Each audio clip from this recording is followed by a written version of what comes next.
Well, Alexandre, once more, thank you for having us. Great to have you here. You're welcome. First of all, why did you become a master distiller, and how did you become a master distiller?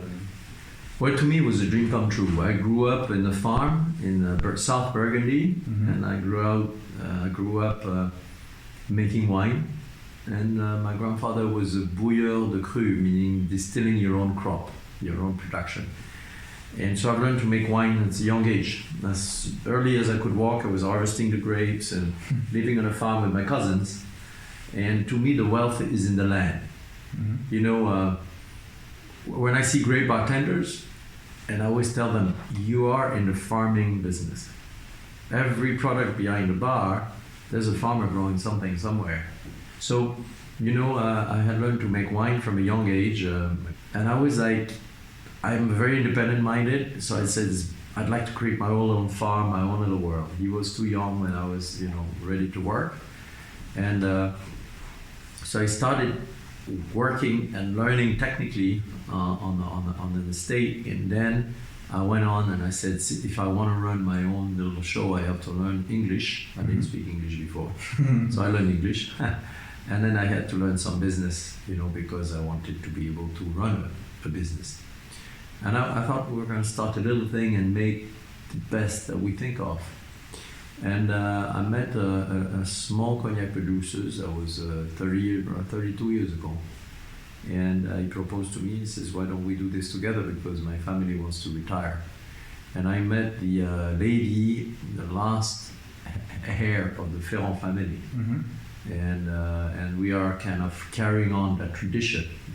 And slowly we grew, obviously, but we started with cognac. And why I became that is because, you know, knowing to wine, and I knew about distilling, and I thought I had this opportunity to enter the cognac business.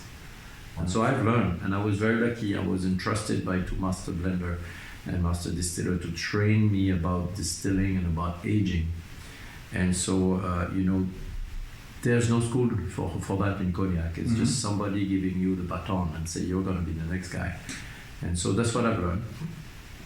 And I loved it. I loved every moment of it. I'm very obsessive. I'm trying to learn everything. I'm doing a lot of historical research.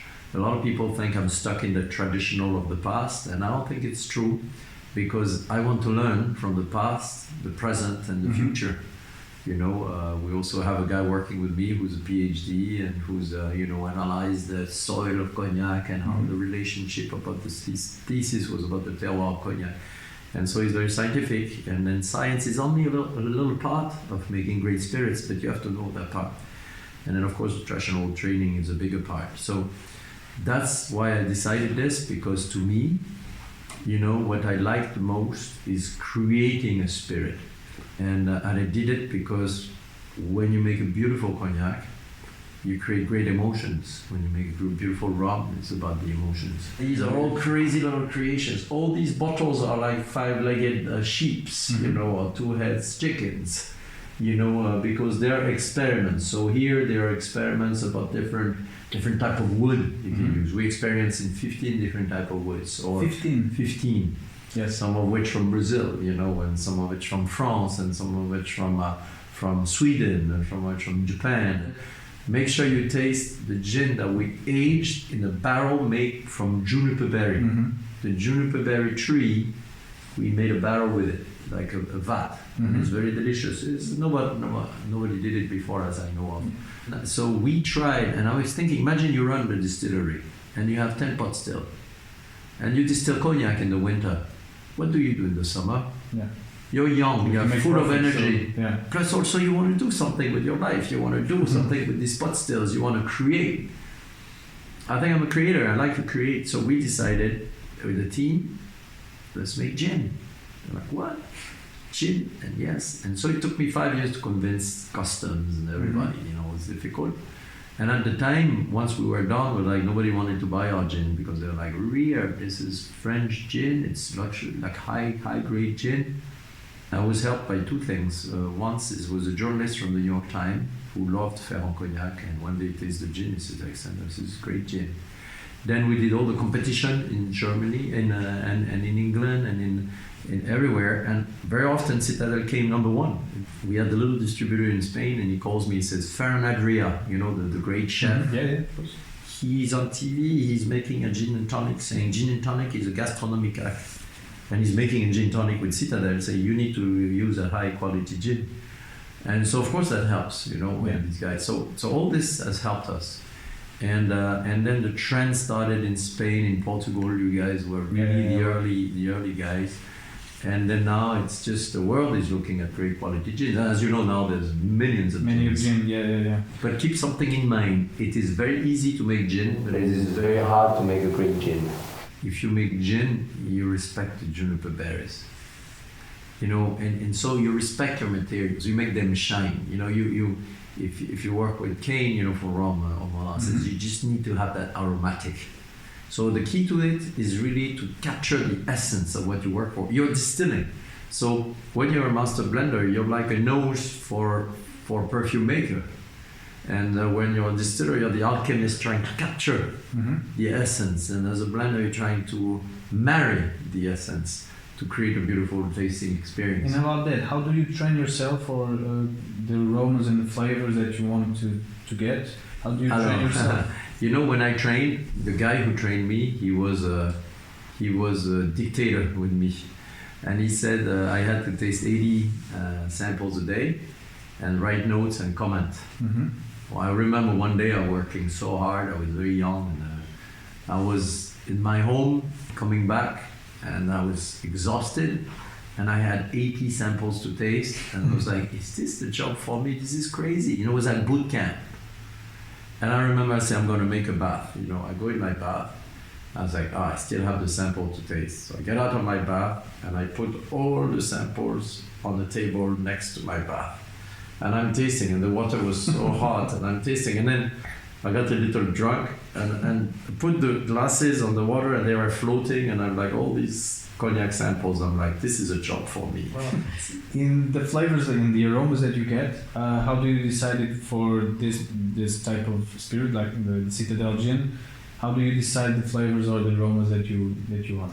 And that's very important what you just said, because you know there's a technique called mise en valeur. So when you make a spirit, and I think it's the same when you make a drink as a bartender, by the way.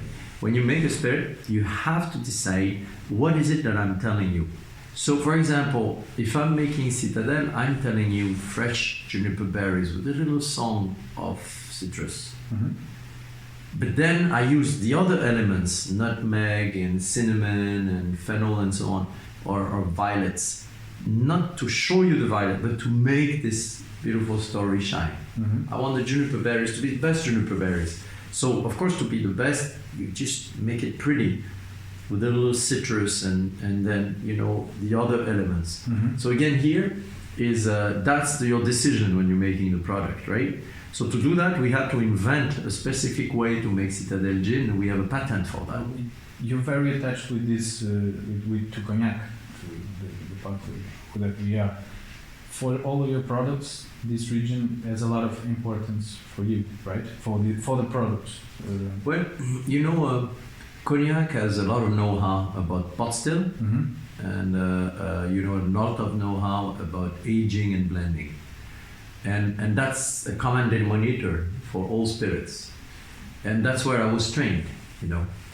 But as you know, I'm crazy about gin as well, and I'm crazy about rum. These are my three passions, you know. And so so cognac, of course, is where I live most of the time, but I live a week every month in Barbados now, and working with this incredible team of West Indies Rum Distillery. These guys are great, and they taught me a lot of things, and of course I shared my knowledge with them.